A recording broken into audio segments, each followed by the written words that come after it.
Hello, good afternoon.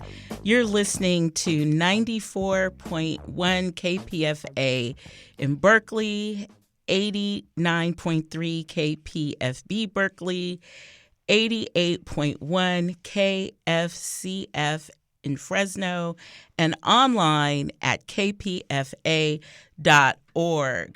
I am Kimberly Mayfield, and I'm joined here today by Jaron Epstein, and we will be your hosts today while Kitty Kelly Epstein is exploring the world.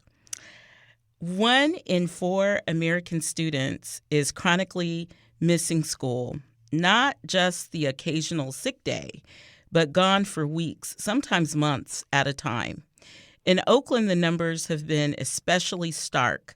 Neighborhoods where poverty, displacement, and generational trauma mean that just getting to class every day is a daily struggle. Our guest today knows this issue from the inside out. As a researcher and a community leader, and as someone who was once that student, Dr. Naisha DeWitt. She is the founder and CEO of Oakland Natives Give Back Fund, otherwise known as ONGB, a nationally recognized expert on chronic absenteeism and one of Oakland's most committed champions for young people. Dr. DeWitt, welcome to Education Today. Hey, thank you so much. It's wonderful to be here. KPFA has always been a voice of the community. I'm honored to be a part of this conversation today. Excellent, excellent. So let's start by making sure our listeners understand what we're actually talking about when experts say chronic absenteeism. What does that mean, and why is that different from regular truancy or just skipping school a day here and a day there? That is such an important distinction. I'm glad you asked. And it's because for most people, including many parents, they get it wrong. Chronic absenteeism means missing 10% or more of the school year for any reason. And that's roughly about 18 days in a typical 180-day school year. 3.5 weeks or so of school, that's literally only 2 days a month. If you look at it that way, that's all it takes. And it doesn't matter whether the absences are excused or unexcused. If a child goes out that often, research shows that educational outcomes begin to suffer significantly. And truancy, on the other hand, specifically refers to unexcused absences. And for a long time, that's all schools were tracking. They weren't counting the kids who missed because they were sick all day or because their parent pulled them out to watch a sibling or because they went on vacation. So I wonder if you could talk about the impacts of this. This is an enormous problem right now. I know I've seen myself with my own experience with students. Recent national data paints a pretty alarming picture. Can you kind of walk us through just how widespread this problem is? Yeah, the numbers are actually staggering. Before the pandemic, about 15% of K through 12 students nationwide were chronically absent, and educators were ringing alarm bells, calling it a crisis back then.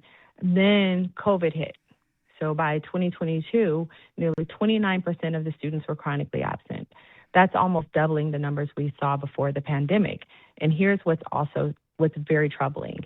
It's that we're years out from the pandemic, about 6 years, and the rates have barely come down. We're hovering somewhere around 22 to 23% nationally. And in urban school districts, places like Oakland, it's far worse. So in roughly half of our urban school districts, more than 30% of the students are chronically absent right now. And that's 30%. That's nearly 1 in 3 kids. It's crazy. And that's pretty evenly distributed, right? Yes, absolutely not. The kids most likely to be chronically absent are Black and brown students, students experiencing poverty, students in foster care, students experiencing homelessness, and students with disabilities. These are already our most vulnerable young people, and the system is failing them first and failing them the hardest. In Oakland specifically, we've seen chronic absence rates for African American students that are deeply concerning, and those patterns start off as early as kindergarten. So I wonder if you could talk more about that, the impacts of that. It's starting as early as kindergarten.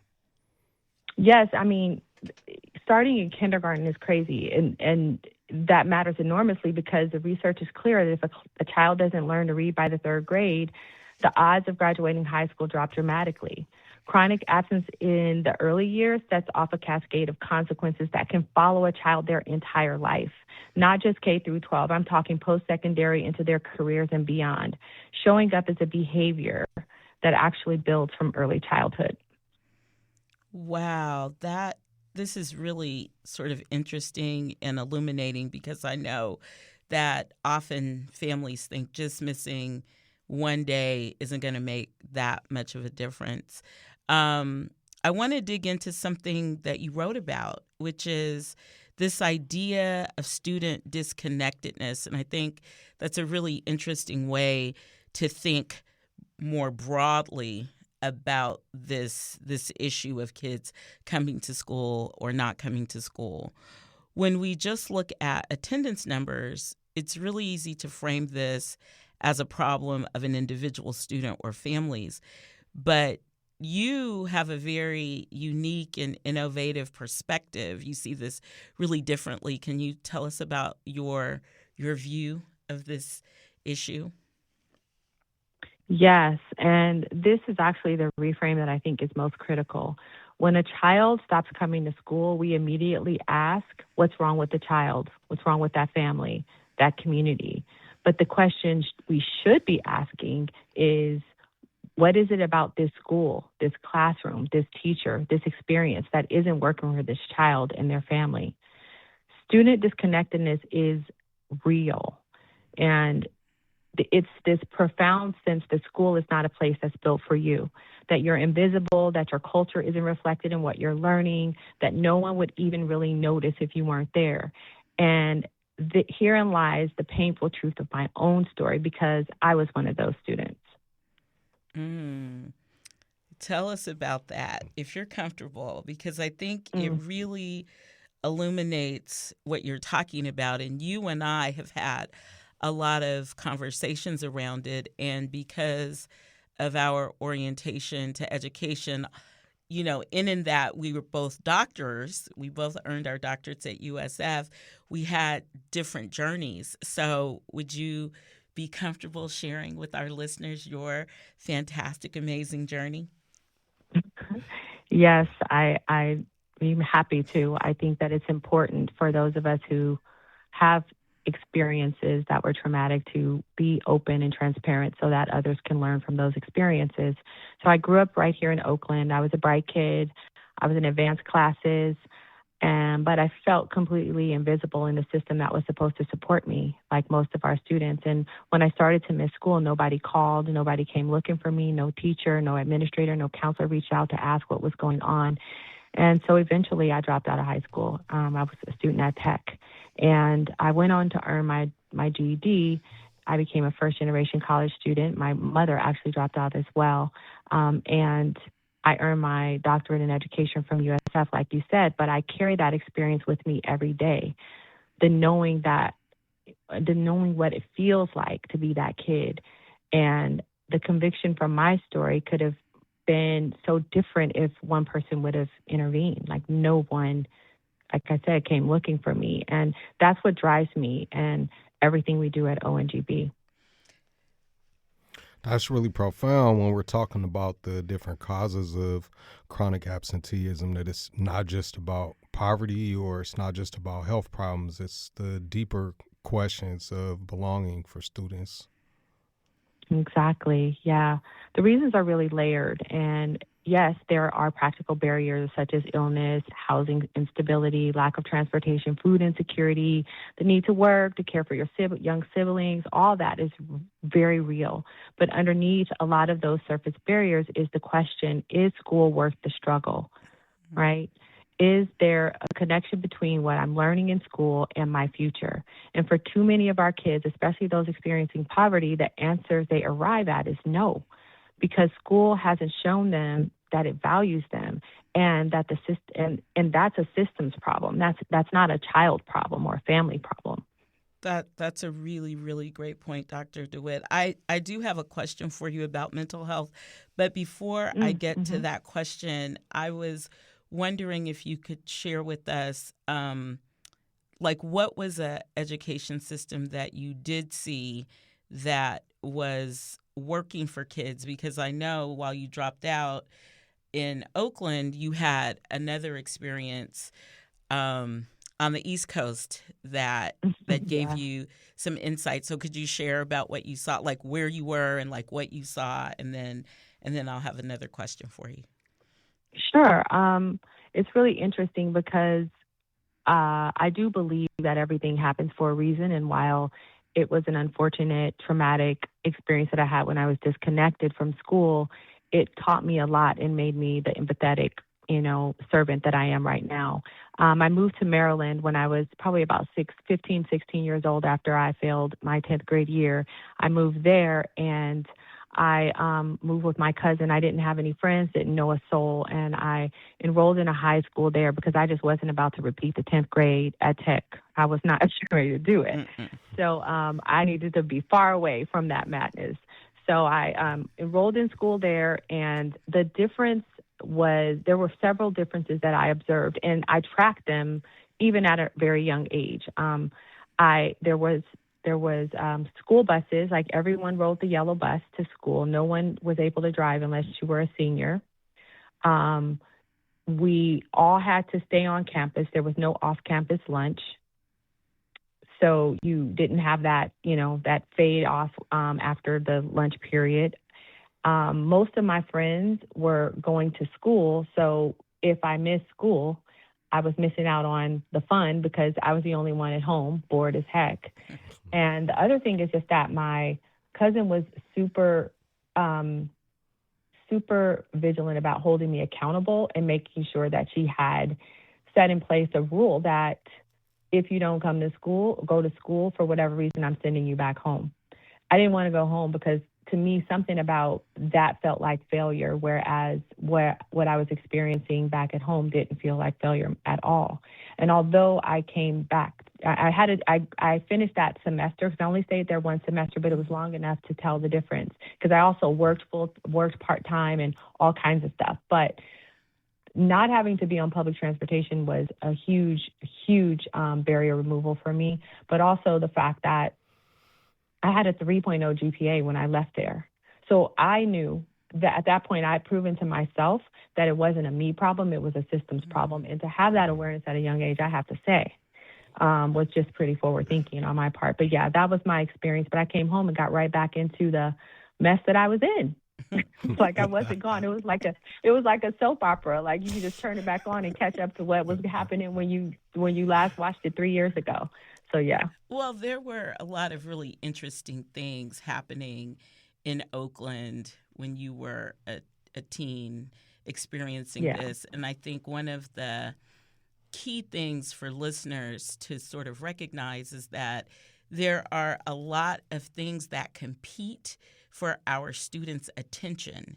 And Mm. schools need to be as exciting and as engaging as some of those other things, because I think one of the things that you mentioned in what you just shared is that you were surrounded by students, your friends. They were going to school, and so that culture of going to school was something you sort of fit into versus having to create it. And I think that a lot of what you experienced, as you said, it sort of guides and drives some of the programs and initiatives that ONGB is engaged in and implementing for students now, very critically, because we know that mental health is a very sort of prescient issue for our kids right now in a way that it hasn't been. And most specifically, post pandemic, we're hearing a lot about anxiety, depression, students who are generally afraid to come back to school or to a school building. And you know, have some thoughts about just the way schools feel, look, and smell. So we're Yes. real interested in what some of your thoughts about this part would be.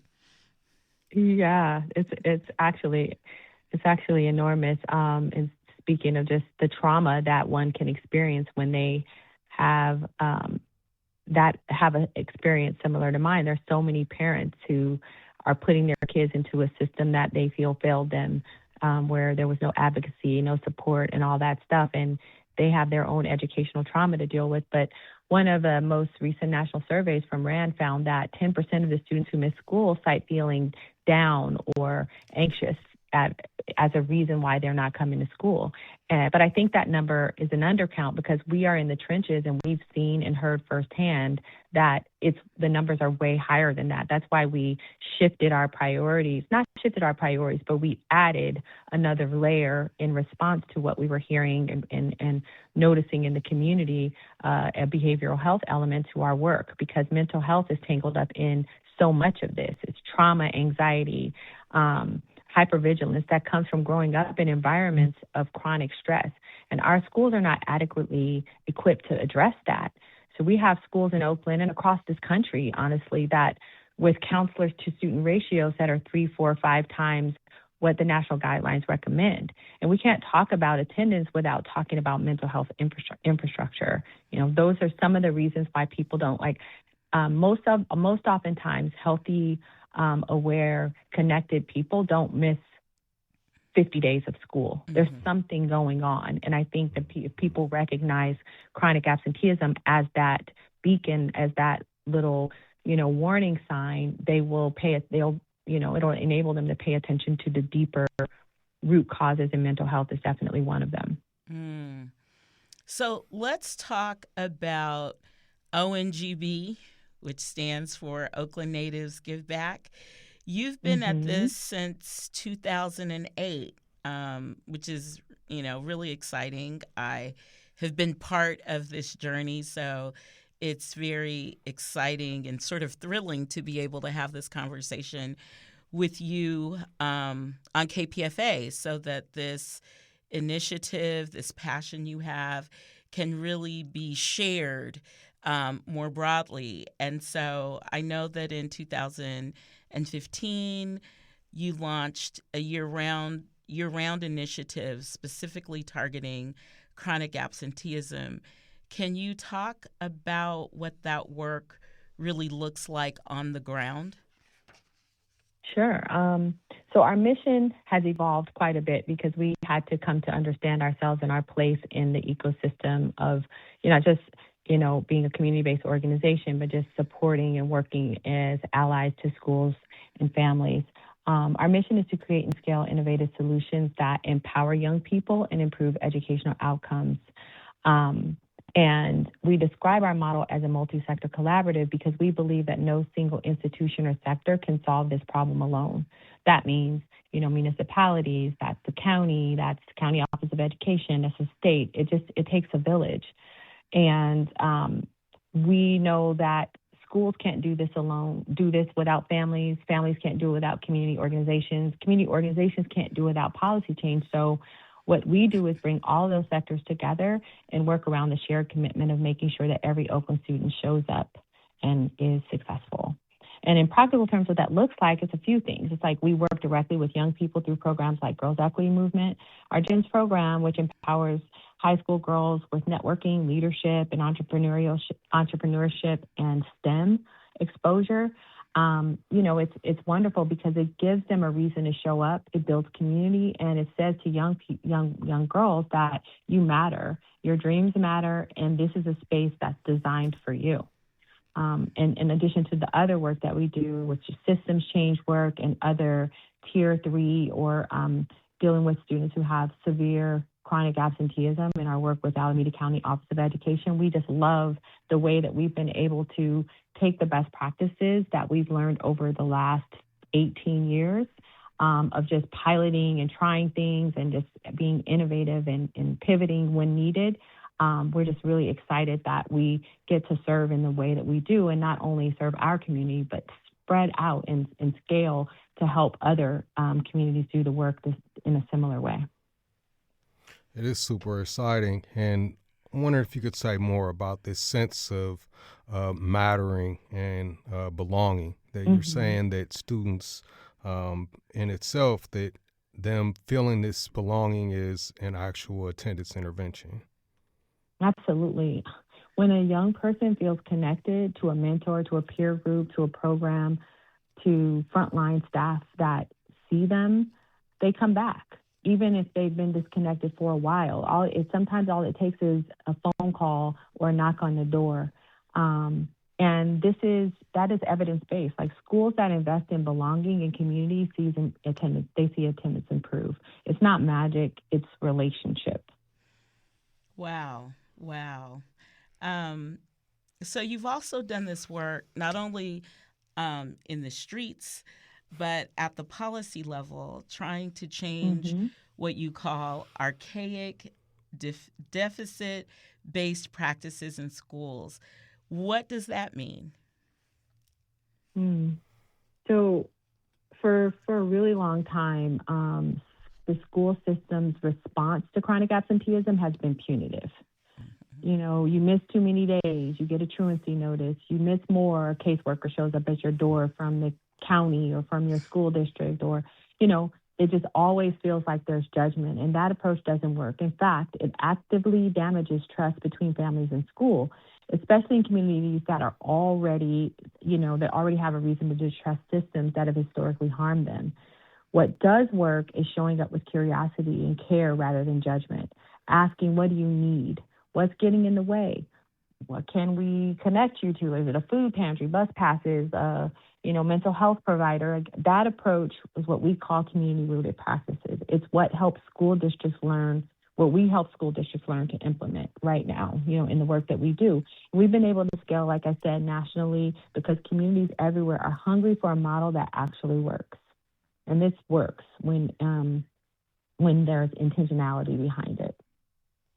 So you've raised over $15 million and secures contracts with multiple school districts. What does success look like to you? How do you measure it? Oh, gosh, that's a good one, because we measure it when students come back, in graduation rates that improve, in a young woman who was on the verge of dropping out, who joins gyms and finds her people and finds her purpose and walks across the stage. I mean, we measure it in school districts that used to lead with punishment, but now lead with relationships and connections to students and their families. Those are the wins. But I'll tell you this, that the most powerful nature for me is still personal. It's still very, very personal, because it's the message that I get from the student who says that because someone showed up for me, I stayed and I made it. We've heard that from dozens of students that we've worked with, and that echoes through my mind and through my body as I continue to do this work and push forward, even when a lot of people weren't focused on chronic absenteeism, when it wasn't popular, or it was, something that was such a mystery to people that they didn't want to touch it. So I want to give you some time to talk about how this can be actionable for our listeners. So for people working in schools and the families that are listening today. So let's start with schools. What should educators and administrators be doing differently? I would say that one of the things that schools should be, there are two things that I think schools should do differently. One is they should, because it sounds very simple, but it's transformative, is that every notice, every absence, it's not just a record, but it is something that they could respond to. A phone call, a text, a knock on the door, something that says, we see you, you're missed, we want you back. You would be surprised how many administrators that I've talked to are like, just let them do what they're doing. I'm focusing on the ones that are here. But research consistently shows that personal outreach is one of the most effective attendance interventions we have, and it doesn't cost as much as people think. It just to send a message, and that can't be faked. It says that you matter. Another thing that a school can do is allow your community allies to support the work in meaningful and significant ways. You can't do it alone, and you shouldn't have to. So leverage our expertise, leverage the expertise in your community. If there's someone who is good at gang violence abatement, or someone who's good at supporting domestically abused, or people who are in domestic abuse shelters, or folks who are experiencing food insecurity, like let them do the things that they do to help expand your capacity to make a collective impact. So those are the two things I would say for a school. I would also say that it's important to invest in belonging, like mentorship, affinity groups, student-led clubs, and culturally relevant curriculum. I mean, students who feel a sense of belonging in school attend at higher rates, and it's honestly that straightforward. And I would say the third thing is not necessarily to do as much just with the schools, but it's just like partner with families as allies and not adversaries, and like hold attendance conversations in the spirit of partnership, not accusation. So if you have an attendance meeting and you invite a parent to the school, it's just like, how can we help? How can we partner with you to help your child who is a high school student who is 6'4", who is resisting school for whatever reason? It's like, how do we partner with you to help them do the things that they like to do, instead of making you feel like you are not a good parent when you're doing your very best and working as hard as you can. Offer concrete support, like, that for the barriers that families face. And the solutions are not cookie cutter, so you have to really know your community's needs. And it really goes a long way when you can understand the isolated and more, unique needs of whether it's a school site or a region of the community. There are needs that are very different, and you have to know that about your schools. This has all been very informative and inspiring. We have a few minutes left and want to give you space to speak to the bigger picture. You've also recently launched something called Wizerly, a technology tool for addressing absenteeism. Can you tell us about that? Yes, for sure. Wizerly came out of everything I've learned over the nearly 2 decades. It's hard to say that, but working with school districts on attendance data. The frustrating thing about chronic absenteeism is that by the time most schools realize a student is chronically absent, it's too much time has passed. It's just almost too late. The students have already missed 20, 30 days, and the window for early intervention has closed. So Wizerly is an AI-powered early warning solution that flags at-risk students before they fall behind. It's a parent engagement tool, and it's a collaboration tool so that the schools and community can collaborate in real time, and it surfaces some of the challenges so that the interventions that are implemented are effective and work for the students at the dosage, if you will, that they need. So it's really exciting to, bring technology into the fold, because it'll help ONG expand its work and expand some of the support that we can provide to even more school districts in the country. Excellent. Perfect. Wizerly. We want our listeners to remember that word. You will be seeing that in your schools, and hopefully your districts that need support around student connectedness will find Oakland natives online. So thank you so much, Dr. DeWitt. That concludes our time for today. There's so much more to talk about. Maybe we can get you to come on Education Today at another time. Thank you so much. Have a great day. Thank you. Thank you so much. Bye. Bye, Dr. Mayfield and Jaron. Bye-bye. The Stern Grove Festival returns for the 2026 summer season, and KPFA is once again a media sponsor. The summer concert series kicks off Sunday, June 14th with the Peter Cat Recording Company and ends on Sunday, August 16th with Al Green. For more information, tickets, and to see the full lineup, visit sterngrove.org. This is a wheelchair-accessible event. This station is paid for you, the listeners. Berkeley, the Bay Area and beyond. You're set to 94.1 KPFA and 89.3 KPFB in Berkeley, 88.1 KFCF in Fresno, and online everywhere at kpfa.org.